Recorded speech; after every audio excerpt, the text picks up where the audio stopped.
Greetings and salutations, I'm Mr. Grumbly, and today we're going to play some Slime Rancher 2.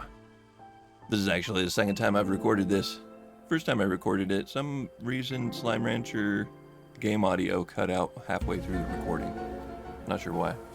So, we're going to record it again.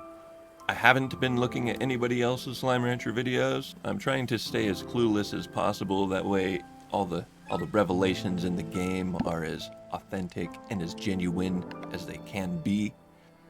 I hope. So, Lettuce and tomato. That means let's begin. In favor of progressing as a group, you guys and me, we're going to start a new game. This file 1 was the game that I started with a recording that failed, and so we're just going to start a new game. So I turned off the tutorials, that way I can go through and kind of explain things as they pop up, instead of relying on little windows down in the corner and stuff like that. If you're playing Slime Rancher 2, feel free to keep the tutorials on, especially if you need help. But I don't want them. I would think they get in the way, so we're going to keep them out of the way. After a long day of slime ranching, Beatrix LeBeau was enjoying a cool glass of carrot juice as she watched the sun set across the slime sea. Suddenly, a boat arrived at her dock with nothing inside but a mysterious letter. Do tell, inquiring minds would like to know. You have explored the far, far range, from the dusty shores of the dry reef to the furthest reaches of the perilous glass desert. But there are worlds yet uncharted, Beatrix LeBeau. Rainbow Island awaits you. Climb aboard if you're ready for a new adventure. You ready for a new adventure? I'm ready for a new adventure. Let's go on a new adventure. Beatrix excitedly boarded the boat, and it took her across the slime sea. Eventually, she saw an island unlike anything on the far, far range. Mountains, trees, and grasses, all in an array of colors that danced and moved like a dream. As she explored, she found an abandoned conservatory overlooking the rest of the island. Curiously, it was equipped with everything a slime rancher like her would ever need to wrangle slimes, start a farm, and build gadgets. yeah, go figure. And so, a new adventure begins. Beatrix tightened her boots, readied her backpack, and set out to explore Rainbow Island and uncover its mysteries. You brought a tear to my eye. I brought a tear to my eye. Alright, here we go. So, if you have never played Slime Rancher before, let me introduce you to the farm. This is our lovely farm. This is where we will wrangle slimes. Like that. There's a pink slime. He's not worth a lot, but we'll get to that part here in a minute. So these are our corrals. These are the plots where we can build stuff. We can build all kinds of stuff on these things. We can build corrals. We can build gardens. We can build a chicken coop. We can build a silo where you can store your plorts. We can build an incinerator where you can burn pretty much anything. There's also a pond where you can put some water plorts. Water plorts. This is where you collect water plorts from your water slimes. And as you progress through the game, you get to unlock these areas off to the sides here. And they will contain more plots of land that you could build even more stuff on. Each area will have its own specific traits. One of them will be a cave area where you can build some nighttime plots of land, which gives you the ability to take care of some nighttime slimes, like phosphorus slimes, who only come out at night. We only come out at night. This is our lovely little home. We can go in here and we can actually go to sleep and stuff. We progress to the next day or for several hours. This is also, well, in the first game, this was also where you upgraded certain things, but I haven't seen any upgrade buttons pop up yet. So maybe they moved it? Over here, you've got the Slimepedia. This is where you're going to go to discover everything you need to know about the game. In this section, you've got all your tutorials that talk about all the different processes through the game, corralling, feeding slimes, selling plorts, and collecting plorts. And up here, you can click on the slimes themselves, and they'll give you more information about each individual slime. They'll give you their diet, and they'll give you their favorite food, which if you give a slime their favorite food, they will produce more plorts for you, which is very beneficial, especially when you want some of that sweet plort money. But if you have a slime selected here, you can hit the space bar and it'll actually open a more detailed description on what the slime is and what they do. It's very, very detailed. Very, very detailed. And as you unlock or come across more slimes, they will be added to your Slimepedia. You can also go through your resources and discover more information about them. You can also discover more information about the objects in your farm that we just went over whenever you're building your plots of land, and also the different locations around your farm. Lots and lots of information. And then the world in general, and then science. So there you go. That's pretty much the basics of the farm. There is more to the farm, and we are going to go over it in the next episode, most likely. Especially the science part and upgrades. But, for now, let us go find some slimes. When you find some slimes and when you find some plorts. We only have one cage at the moment, so we definitely need to find some plorts so that we can get some new bucks. We don't really need the chickens yet, so I don't even think we're going to worry about chicken fields. And the pink slimes, we're not even really going to worry about them yet. Although carrots, we do want carrots. Carrots is a food source. So we could take a carrot and we can go poop. And he made a plort. Look at that. Yeah, give me your plort. This is a pink plort. This is what you sell at the plort market, and it'll give you more new bucks. Why, you might ask? It's because plorts are used all over the universe in manufacturing different and rare goods. I'm not sure what, but man, some of that stuff, they really love it. You want a carrot? Look, another plort.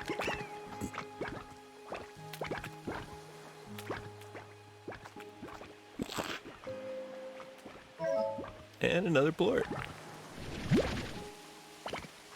Alright. And that's about what this game is about. Collecting plorts and selling them, no doubt. So after you've gone through, you're gonna go through and you're gonna go out there.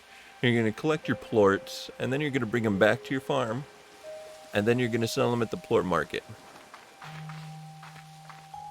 Eventually, you're gonna get to a point to where you're gonna have enough slimes here at your farm that all you're gonna be doing is feeding them and collecting their plorts and selling those plorts to the plort market. So you won't have to do nearly as much collecting out in the wild for plorts. See? Get some plorts there, and then you refill on plorts out in the wild or from your farm, and you come back here and you sell them just like that. And then you're good to go. It's awesome. Ooh. Look at the pretty cages. Nighttime. Ooh, so pretty. Next part we got to show you is how slimes will combine together to create largos. So we go through and we collect any plorts that we see to start with. Pink plorts are okay to get with at the beginning. Ooh, look, here's some cotton ones. Cotton plorts. Oh, did you see that? Did you see that? That one's gonna do it too.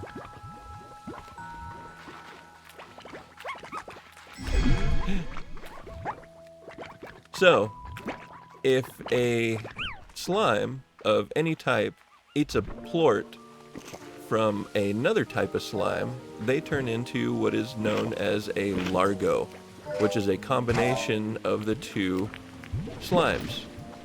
So because this bunny or cotton slime ate the pink slime's plort, he became a cotton pink largo.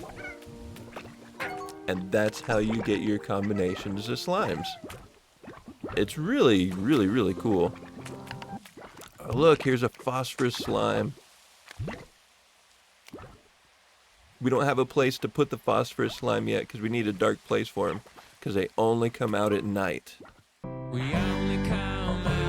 So we've got to either find a cave, either that, or we got to have a solar shield on our slime plot.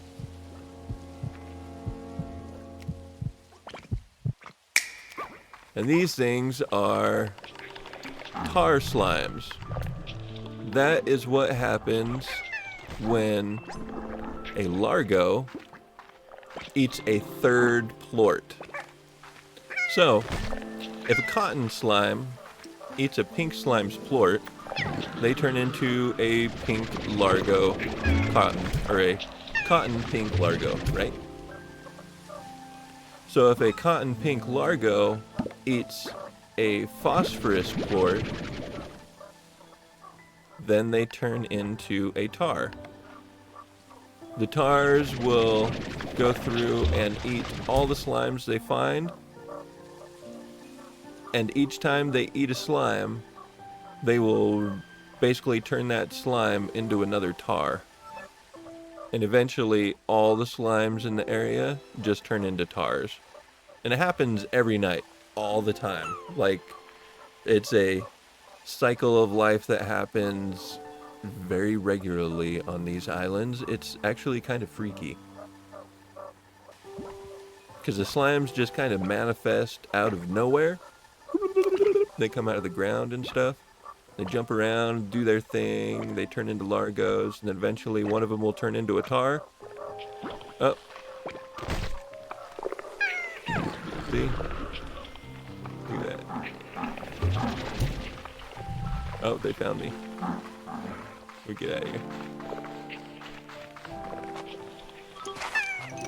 See, they can just come out of the ground. Look at that. That's so silly. Just after them. Like, they're not very hard to stay away from. But eventually, see, they start blowing up. Poof.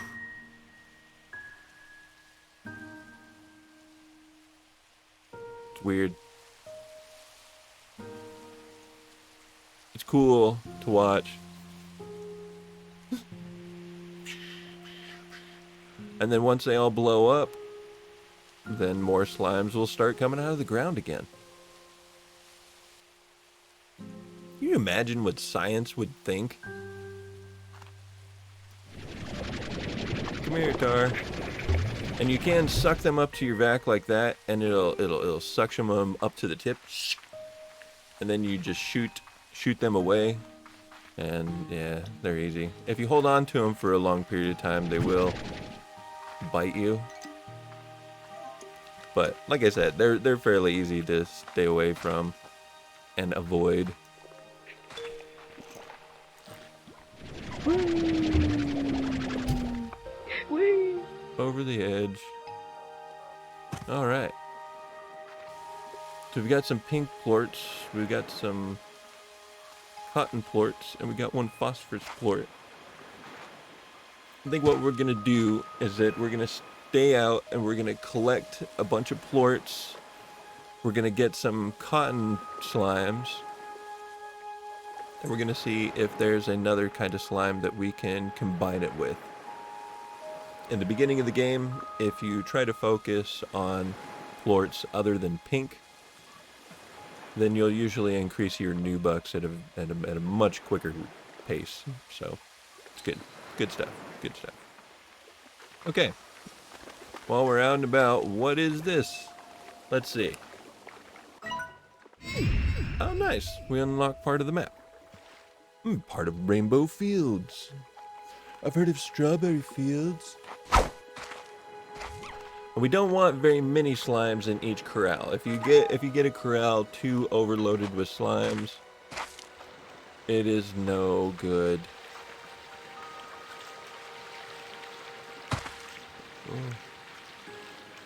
What's down here, do I say? Whoa. This is a secret pod.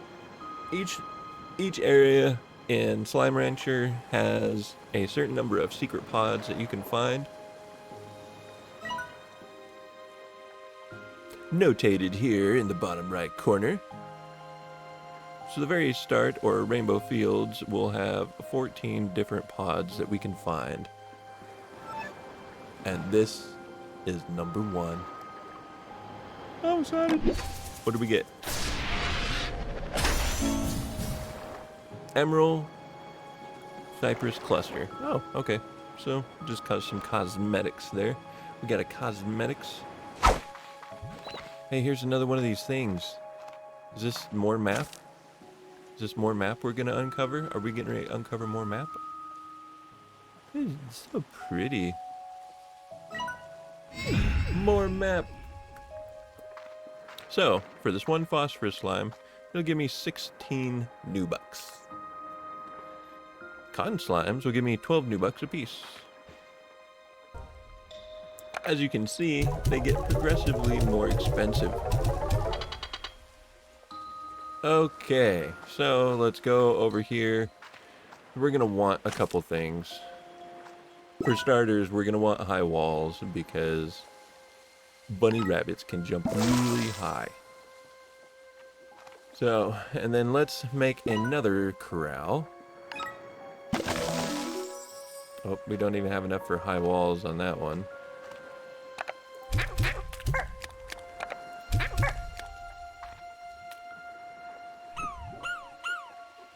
We'll have 5 of them in there. Hopefully they can't get out.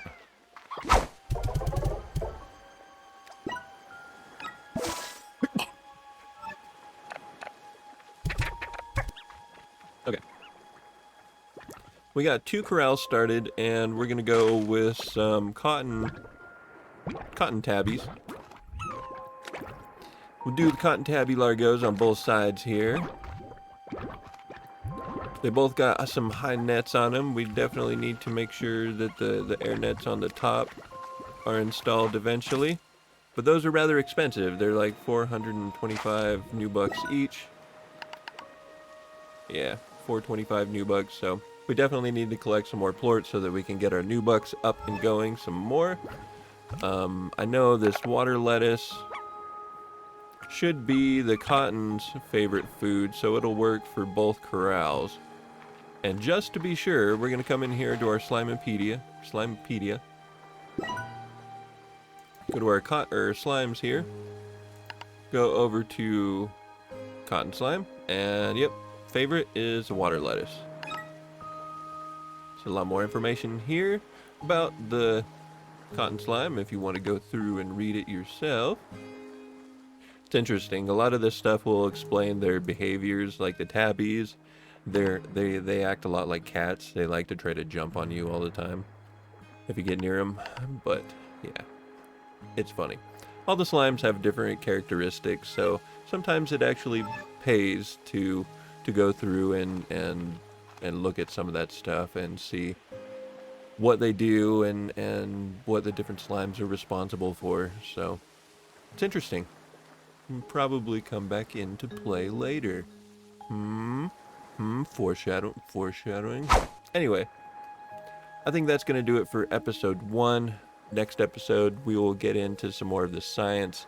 I'll go through and I'll get a bunch of new bucks that way we can actually, spend some money. I hope you stuck around this far. If you did, go ahead and hit the like and subscribe button. Share the video with a friend. always good to get some new subscribers. We're trying to reach 200 subscribers before the end of the year, so I think we can do it. I think we'll get there pretty easily. I believe so. Yeah. If you enjoy watching people over on Twitch, I stream over there Friday, Saturday, and Sunday nights. I'm a night owl, so if you are also a night owl, feel free to come by and say hi.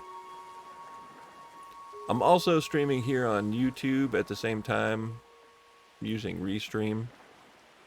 But YouTube is so weird with their live stream stuff. I don't know why it's just so weird to me. I don't know why it's so weird to me. So I guess that'll do it for me. So yeah. Over the river and through the woods to Slime Rancher's house we go.